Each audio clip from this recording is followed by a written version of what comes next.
Hello everyone, this is Raya A. Orosha.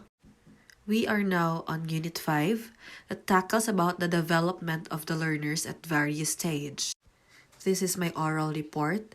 This is the summary of what I have learned for week 13 to 15 under the subject The Child and Adolescent Learner and Learning Principles. Let's begin with week 13, the socio-emotional development of infants and toddlers. It is said the importance of the first 3 years in human development. They are so called the formative years, whereas the parents, caregivers have a significant role in the development of the child. These are the elements that have something to do with the wholesome socio-emotional development of children. First, the attachment. The infant needs to establish an enduring emotional bond characterized by the tendency to seek and maintain closeness to a specific figure. Now, according to Dr. John Bowley, the father of attachment theory, to him the beginnings of attachment occur within the first 6 months of a baby's life with a variety of built-in signals that baby uses to keep her caregiver engaged. The key to a good start in the social development of the baby is a lot of responsive interaction with them. Babies let us know when they want to interact or not. The timing of the caregiver's response to the baby is important. Children who have a good attachment relationships as the infants make better adjustments in a number of areas in future life. Now, parents and caregivers must help children regulate their emotions by working with them and by serving as their models. Another factor related to the infant's socio-emotional development is temperament. Temperament is a word that captures the way that people differ, even birth in such things as their emotional reactions, activity levels, attention span, persistence, and ability to regulate their emotions. Supporting social emotional development for infants and toddlers. Each infant and toddler develops at his or her own rate. Social emotional development is dependent upon ongoing responsive relationships. Elements that affect how individuals respond to the world are referred to as temperament traits. Researchers Alexander Thomas and Stella Chess compiled a list of traits related to temperament that include: first, activity level, amount of movement and body activity. Second, regulatory or rhythmicity, regularity of basic functions such as eating and sleeping. Third, approach and withdrawal, how an individual responds to a new situation, person, place, or thing. Fourth, adaptability, how quickly or slowly an individual adapts to change. Fifth, sensitivity, how sensitive an individual is to outside stimulation from touch, sounds, taste, and etc. Last but not the least, intensity, the energy level of the individual when expressing moods. Next, mood, the amount of pleasant and cheerful behavior contrasted to fussy, crying, or negative behavior. Next, distractibility, how easily an individual can lose focus on an activity because of outside stimuli, television on, phone ringing, or etc. Persistence, how long an individual will keep at an activity without giving up. Remember, we should consider temperament traits and tailor our approach to each unique infant and toddler when identifying approaches and strategies of supporting social emotional development. The ability to understand and relate to an infant's or toddler's needs and temperament, or the quality of the relationship between the caregiver and the young child, is often referred to as goodness of fit. Social emotional development during all stages is a complex process involving other areas of development. There is a strategy to learning about emotions and emotional expression. Infants and toddlers learn about emotions and the expression of emotions through their interactions with others. Mirror emotional expression. If an infant or toddler is crying, you can offer a crown while saying, "You seem so upset, I'm going to help you." Learning play and friendship skills. Infant and toddlers are learning how to interact and play with others. Remember that infants and toddlers are watching your expressions and learning ways to respond to strong emotions. Use I statements and describe your feelings during interactions. Encourage exploration in infants by helping them continue to feel safe. I see you. You are crawling and feeling proud. Think about tantrums in terms of self regulation and help the toddler regain focus and attention. That's for week 13. Let's proceed with week 14. The topic is all about preschoolers' physical development. The preschooler years is commonly known as the years before formal schooling begins. It roughly covers 3 to 5 years of age. The preschooler's year is very important as it lays foundation to later development.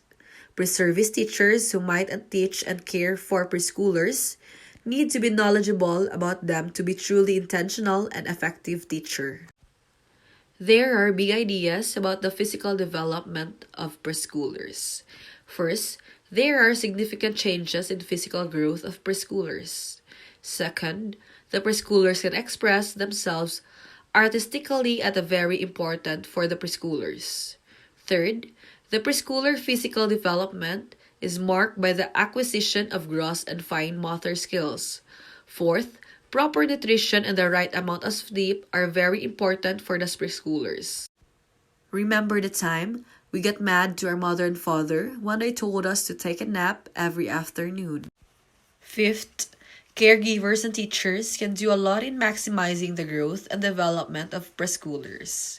Sixth, preschoolers with special needs in inclusive classrooms can thrive well with the appropriate adaptations made in the classroom materials and activities.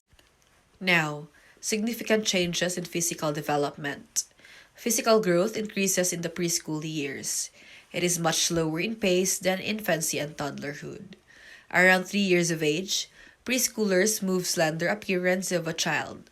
The trunk, arms, and legs become longer. The center of gravity refers to the point at which body weight is evenly distributed. Toddlers have their center of gravity at high level, about the chest level. This is why they have difficulty doing sudden movements without falling down. Preschoolers have their center of gravity at a lower level, right about near belly button. This gives them more ability to be stable and balanced than the toddler. Now let's proceed with gross and fine motor development. Gross motor development refers to acquiring skills that involve large muscles. These gross motor skills are categorized into three: locomotor, non-locomotor, and manipulative skills. Locomotor skills are those that involve going from one place to another. Non-locomotor ones are where the child stays in place. Manipulative skills are those that involve projecting and receiving objects. Next, fine motor development refers to acquiring the ability to use the smaller muscles in the arms, hands, and fingers purposely. Different environments provide different experience with fine motor skills. Let's proceed with preschoolers' artistic development. At the heart of the preschooler years is their interest to draw and make other forms of artistic expressions. Victor Lowenfeld studied this and came up with the stages of drawing in early childhood. We have stage 1, scribbling stage, begins with large zigzag lines which late become circular markings. Stage 2, pre-schematic stage, already include early representations. Adults may be able to recognize the drawing several times. Stage 3, schematic stage, more elaborate scenes redepicted.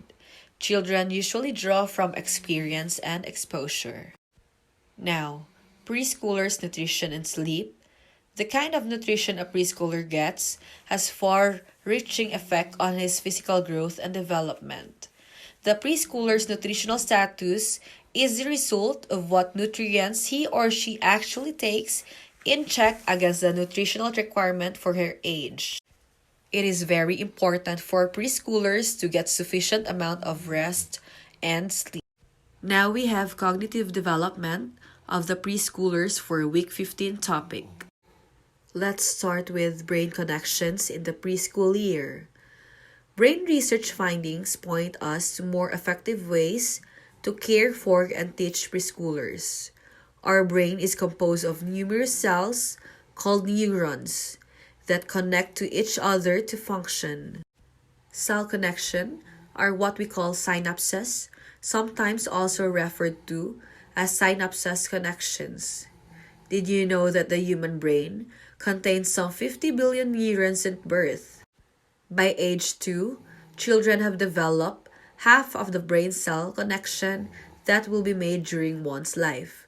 Around 6 years of age, the brain develops for more sophisticated thinking patterns. Brain research has also pointed out the crucial role of the environment. An environment that lacks the proper stimulating experiences can also cause damage. Preschools who make children work with nothing but worksheets and pictures instead of real-life hands-on experiences do more harm than good. As future teachers, always be aware of your defining role in providing a quality environment that will lead to optimum brain development for preschoolers. Next, language development. Young children's understanding sometimes get ahead of their speech. As children go through early childhood, their grasp of the rules of language increases. Symbolic thinking involves language, literacy, and dramatic play. Throughout the preschool years, children's language development becomes increasingly complex in the four main areas: phonology, semantics, syntax, and pragmatics. Now, as they advance in age and as they continuously interact with people, preschool children expand rapidly in their vocabulary through fast mapping, a process by which children absorb the meaning of a new word after hearing it once or twice in conversation. Language and social interaction. Vygotsky believed that young children use language both to communicate socially and to plan, guide, and monitor their behavior in a self-regulatory fashion called inner speech or private speech. For Piaget, speech is egocentric and immature. Full cognitive development requires social interaction and language. Vygotsky introduced the term zone of proximal development to refer to tasks too difficult for a child to master alone, but can be mastered with the guidance and assistance of adults or more skilled children. ZPD captures the preschool children's cognitive skills that are in the process of maturing. The ZPD has a lower limit and an upper limit. The more skilled person is also called more knowledgeable other. Next, information processing theory, attention, and memory. The information processing model is another way of examining and understanding how children develop cognitively. This model conceptualizes children's mental process through metaphor of a computer processing, encoding, storing, and decoding data. In early childhood, as information processing increases in speed, memory becomes increasingly longer. Young children can remember a great deal of information if they are given appropriate cues and prompts. Lastly, the young children's theory of mind. Theory of mind refers to individual thoughts about how mental process work. By the age of 2 or 3, children become aware that the mind exists. Children start to reflect on their own thought processes. They begin to construct a theory of mind or a set of ideas about mental activities.